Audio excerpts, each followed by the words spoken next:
Olá pessoal, tudo bem? Nesse vídeo então eu quero falar um pouco com vocês sobre a questão da nota, né? A chamada, entre aspas aqui, média FUVEST e a relação entre essa média FUVEST e a nota da primeira fase. Muitos de vocês já me procuraram falando assim: Felipe, eu passei para a segunda fase, porém eu passei na nota de corte, ou então eu passei com um ponto a mais na nota de corte, e aí, já era? Como é que fica isso? Eu tenho esperanças, tenho chances, né? Vamos falar um pouco sobre isso. E antes de começar realmente a falar sobre o assunto, eu preciso lembrar vocês, até porque isso tem relação com o vídeo, né? Que o vídeo que eu fiz ontem falando sobre o site do Manual do Vestibulando, que eu não tenho nenhuma relação com a equipe, eu estou apenas divulgando o trabalho muito bom que eles fizeram, né? Então vocês podem entrar lá, que lá foi atualizado recentemente, com algumas notas dos ingressantes de 2021. E atente-se que eu estou falando algumas notas, né? Não foram todas as notas. Por quê? Porque esse é um projeto que depende da contribuição das pessoas. Então, como não é uma divulgação oficial, as notas que estão lá naquele site é porque as pessoas mesmo, os próprios alunos, né, disponibilizaram as suas notas. Então não é que o curso tem 50 vagas, então vou ter 50 notas lá. Não necessariamente. Você vai ter, né, as notas das pessoas que decidiram disponibilizá-las aí via um formulário que eles fizeram, né, para coletar essas notas de maneira anônima, tudo bem? Então, assim, vale a pena fazer essa observação aí antes de começar o vídeo. Falando um pouco agora sobre as notas, né? Então, assim, eu sei que muitos de vocês estão preocupados com isso, né? A segunda fase da FUVEST, se eu me lembro bem, é agora domingo e na segunda, né? Primeiro e segundo dia. É até interessante isso, porque quando eu fiz a FUVEST eram 3 dias, né? A segunda fase tinha português, o dia geral e o dia específico. Hoje em dia é só português e o dia específico, né?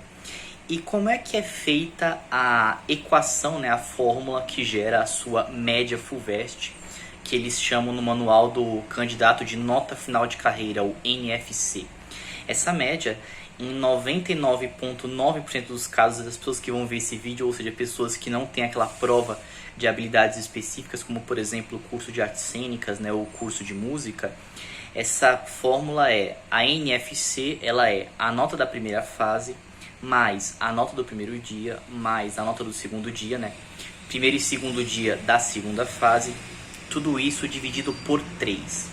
E aqui tem duas observações. Primeiro, essas 3 notas, primeira fase, segunda fase, primeiro dia, segunda fase, segundo dia, são notas que vão de 0 a 100. Aí vocês vão falar assim: ué Felipe, mas a primeira fase ela tem 90 questões? Sim, eles fazem uma regrinha de 3, né? Multiplica por 100, divide por 90 e você obtém aí a sua nota da primeira fase de 0 até 100.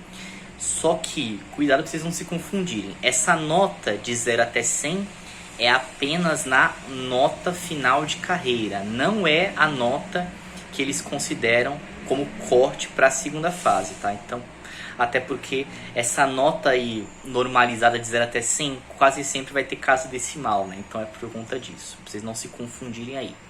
Já no caso do primeiro dia da segunda fase, você tem português e a prova de português você tem redação. Cada uma delas vale de 0 até 50, né? Português são 10 questões. Cada questão você pode tirar de 0 até 5. Isso aí que eu tô falando para vocês está lá no manual do candidato, caso vocês queiram conferir depois. Já no segundo dia, né? No segundo dia, se eu me lembro bem, são 6 questões. Ou eu tô falando besteira? Não, acho que são 12 questões, né? Pode ser, são 12 questões. Pode ser 4 de 3 matérias ou 6 de 2 matérias. Então são 12 questões. Se vocês forem pensar que cada questão, de novo, pode ser de 0 até 5, a conta não fecha, porque 12 vezes 5, né, são 60 pontos. Então, novamente, eles normalizam, né, multiplica por 100, divide por 60. E também, nesse segundo dia da segunda fase, vocês têm uma nota de 0 até 100. Então, para cada um dos dias, né, você tem uma nota de 0 até 100. Eles fazem a média desses 3 dias e aí, não sei muito bem o porquê, mas eles decidem normalizar mais uma vez, eles multiplicam por 10, né? Para ter uma nota aí de 0 até 1000. Por isso que as notas que aparecem como notas finais são sempre de 0 até 1000. Por exemplo, 657, alguma coisa, né? Eles decidem fazer dessa forma, tudo bem? Então, dito isso, né? Vamos falar um pouco sobre aquelas pessoas, né, que estão próximas da nota de corte da segunda fase e estão preocupadas com isso. Primeiro ponto, existem sim, eu conheço várias pessoas que ingressaram na USP, né? Tirando uma nota na primeira fase que era igual, ou sei lá, 2 pontos assim, maior que a nota de corte. Só que, se a gente for... Aí vocês vão falar assim, tá bom, Felipe, você tá me falando isso, mas, por exemplo, no manual do candidato, lá no site, eu não tô achando nenhuma pessoa que ingressou, né, com essa nota igual a nota de corte. É porque assim, gente, e aqui vai uma certa pseudo-estatística para vocês, né? Se você tem a pessoa, ela pode tirar um certo número de notas para ir para a segunda fase. Então, por exemplo, se o curso ele tem nota de corte 60 para a segunda fase, pode passar com 60, com 61, com 62, com 63, até 90, né? Pode passar. Então, assim, você tem um hall aí de notas que podem passar para a segunda fase.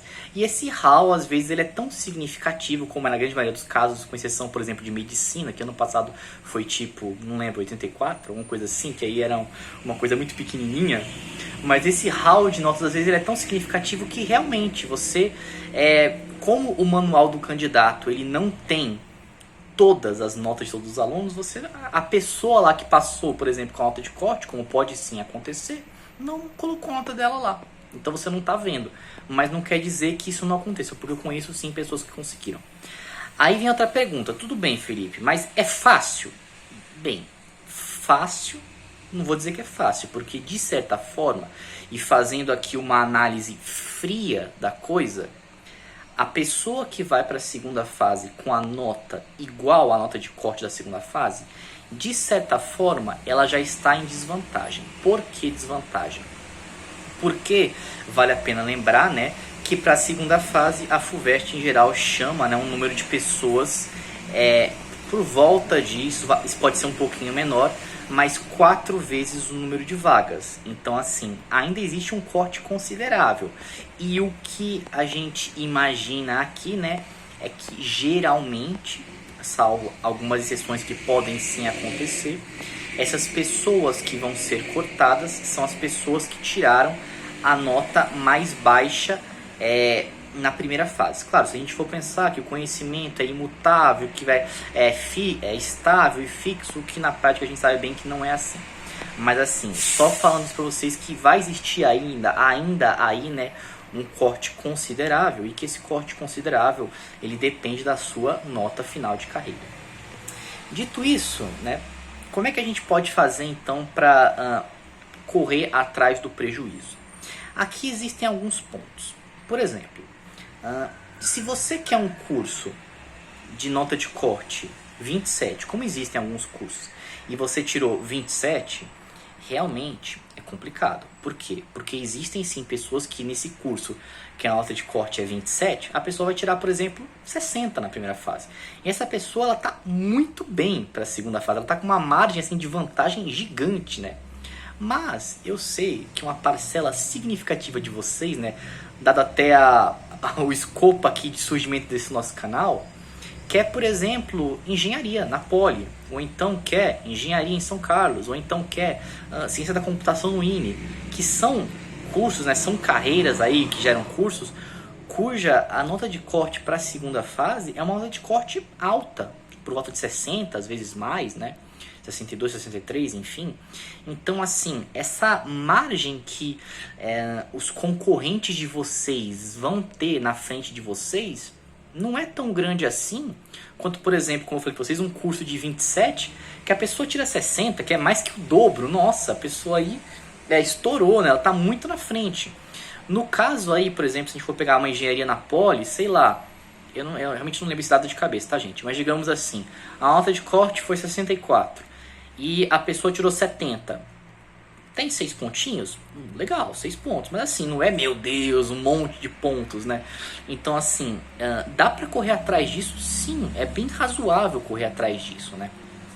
E como é que se corre atrás disso? Bem, vamos lá. A fórmula é composta de primeira fase, segunda fase, primeiro dia, segunda fase, segundo dia. Então, dos 2 dias da segunda fase. Geralmente é muito comum isso, né, pelo que eu ando analisando, não só na Poli, mas também em outros cursos. Por motivos até que um tanto quanto óbvios, Geralmente o pessoal vai muito melhor ou consideravelmente melhor no dia específico do que em português. Eu realmente não estou me lembrando aqui, talvez letras, que o pessoal vai melhor em português do que no dia específico, mas assim, a medicina, engenharia, etc, né? O pessoal vai melhor no dia específico e do que em português. Ainda digo mais, e isso foi uma informação que eu trouxe para vocês ano passado, no começo do ano passado, quando eu fiz um vídeo falando sobre dicas para a segunda fase. Eu não lembro o título desse vídeo, eu vou procurar, se eu encontrar eu coloco na descrição desse vídeo que vocês estão vendo aqui agora. Mas assim, muito me surpreendeu, e vocês podem olhar isso no manual lá do candidato, o pessoal não gabarita nenhum dos dias da segunda fase. Ainda digo mais, às vezes fica, entre aspas, longe de gabaritar, entendem? Então a pessoa tira 90, tira 80, né? Então assim, existe aí uma folguinha, né? A galera não consegue gabaritar, porque realmente é difícil gabaritar. Então, onde que tá o truque aí para vocês conseguirem, truque entre aspas, para vocês conseguirem mais pontos? Quando eu falo, por exemplo, que uma pessoa tirou 80 numa segunda fase em algum dos 2 dias, dificilmente ela tirou 0 em uma questão ou em 2 questões. Não. Geralmente são várias questões onde essa pessoa tirou meio certo, meio certo, enfim. Se a nota de cada questão vai de 0 até 5, em vez de tirar 5, ela tirou 3, ela tirou 4, tirou 2 em algumas questões. Então, a grande pegada aí da segunda fase é: vocês têm que responder as suas questões para que vocês consigam o máximo de meio certos possível, né? Pois existe uma diferença entre um 2 e um 4. Por mais que ambos não estejam corretos, ambos não sejam aqueles 5 de eu gabaritei a questão, o 4 é o dobro do 2. Ó a matemática aqui para vocês, né? Então assim, como eu reforcei muito para vocês, né, no começo do ano passado, responder uma questão de humanas é fácil no sentido de que, como é uma coisa textual, você tem que montar uma linha de raciocínio na sua frase, na sua oração, porque senão nem você entende o que você escreveu. Mas numa questão de exatas, e aqui vai uma observação para vocês que querem engenharia ou querem ciência da computação, na questão de exatas, às vezes montar o raciocínio não é tão claro. Pode ser que para vocês seja claro, mas para quem está avaliando não é tão claro assim. Se vocês acertam a questão, tiram lá, ó, o resultado deu certinho, legal, vão conseguir os 5 provavelmente. O problema é, e se vocês erram a questão? E se vocês erram alguma coisa lá no meio? Quanto que vocês vão tirar? 1, 2, 3, 4? Não sei. Vai depender de quanto, né, o revisor vai dar para vocês. E isso depende do quanto ele conseguiu entender, né, o raciocínio de vocês naquela questão. Por isso que eu sempre bato nessa tecla. E isso não é só para o vestibular. Isso também vale para a graduação, né? Vocês aí que querem, por exemplo, engenharia, que vão ter matérias do biênio, vão ter cálculo, vão ter física, isso é muito importante, né? Por mais que no caso na graduação exista aí revisão de prova, coisa que não existe no vestibular. Não tem como vocês revisarem prova do vestibular. Mas enfim, isso é muito importante. Então assim, eu bato muito nessa tecla de treinar, né, a dissertação de questões de exatas, que em geral para vocês falam assim, questão de exatas, matemática é que conta, né, jogar um monte de equação e é isso. E na minha opinião não é bem assim, né, vale a pena sim escrever um pouco, né, nas questões de exatas. Inclusive teve aí pelo menos uns 3 casos que eu me lembro de pessoas que vieram me agradecer depois, né, que ingressaram aí na USP falando assim, pô Felipe, realmente deu muito certo, eu escrevi nas questões, ganhei notas boas aí no meu dia específico, né, queria agradecer pela dica. Então assim, realmente o pessoal que já me deu esse feedback foi um feedback muito positivo. E essa então é a dica que eu deixo pra vocês aí, né? Vou ver se eu consigo pegar aqui no nosso canal os vídeos que eu fiz. Eu fiz 2 vídeos ano passado sobre isso. Um era falando mais em geral, o outro era realmente uma questão que eu dei como exemplo. Eu tentei meio que resolver com você, tá? Pra mostrar um exemplo aí de questão que eu achava interessante de responder de uma maneira meio assim, dissertativa. Claro, não é responder uma questão de exatas só com texto, isso não existe. Tem que ter as contas. Mas é você usar frases curtas e simples para guiar o raciocínio, para que seja mais fácil, né, de um revisor aí revisar a questão de vocês e dar mais nota. Tudo bem? Então o que eu tinha para falar sobre essa questão de nota era essa. Então, respondendo a pergunta, Felipe, tirei uma nota igual a nota de corte, ou então 1 ponto a mais, 2 pontos a mais. Já era? Tem como ter esperança? Sempre tem como ter esperança, sim. mas com a ressalva de vamos correr atrás então desse, entre aspas, prejuízo, né? E vamos aí arrasar nessa segunda fase, nesse domingo, nessa segunda, tudo bem? Então, espero que vocês tenham gostado do vídeo, se cuidem, se tiverem alguma dúvida, mandem aí nos comentários e até o nosso próximo vídeo.